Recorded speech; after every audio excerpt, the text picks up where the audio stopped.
Right now, we like to welcome into Free for All Calvin Watkins, longtime Cowboys beat writer for the Dallas Morning News.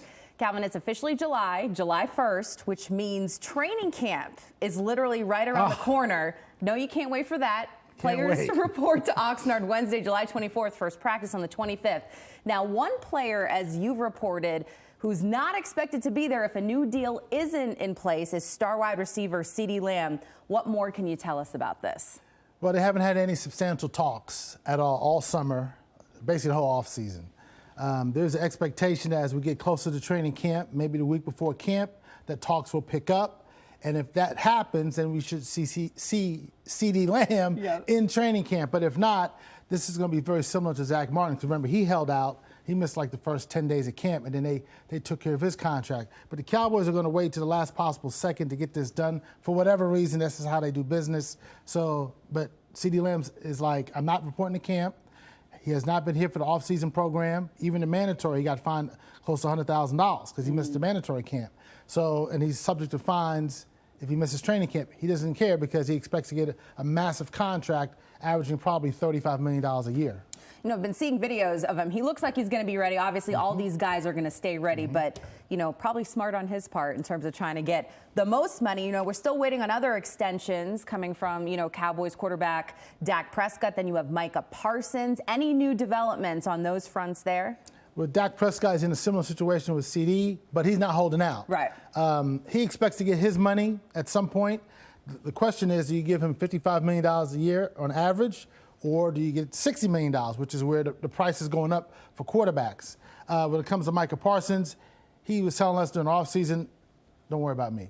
I'm going to wait until next year because Micah Parsons wants to be the highest paid non-quarterback in the history of the league. So that is where the Brinks trucks are coming. They're coming to Pennsylvania to Micah's house in Harrisburg to drop some money off. That's what's going to happen. You know, this is the next topic I'm interested in. Speaking of Parsons, you know, his buddy mate, locker room mate, safety Malik Hooker appeared on Keyshawn Johnson's podcast recently saying his advice for Parsons, more or less, would be to focus a little bit more on the team, a little less on the podcast. Now, Micah commented back on a since-deleted post saying he wishes that Hooker went to him directly.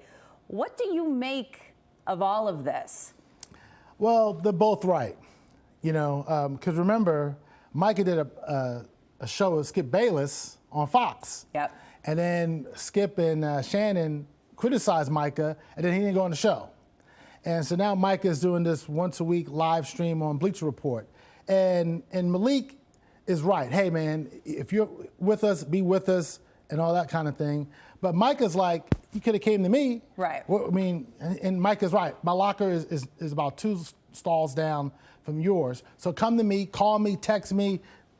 You know, you can reach out third party, something. You can come to me first. So I understand where Micah's coming from, and also understand where Malik Hooker's coming from. But this leads to a larger problem within the Cowboys.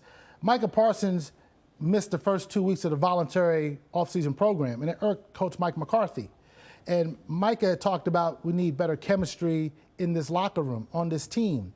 Well, if that's the case, bring your behind into the offseason program. Right. You know, if you're there from day one, then maybe Malik Hooker has a chance to reach out to you and say, hey, man, what's up with the podcast?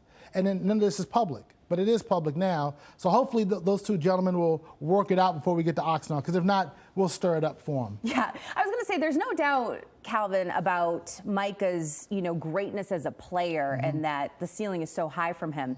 But do you think from a leadership standpoint, that's an area where maybe he can work on just a little bit more? Because it's an optics thing too, right? You figure Hooker's coming out and saying this on a podcast. You know, I don't know this for a fact, but you would think he's probably not the only other guy in that locker room that feels the same way maybe about Parsons. No, I agree with you. Not everybody's a leader. Right. Right? I mean, you could have the C on, but that means something because everyone is going to follow you, like Dak Prescott.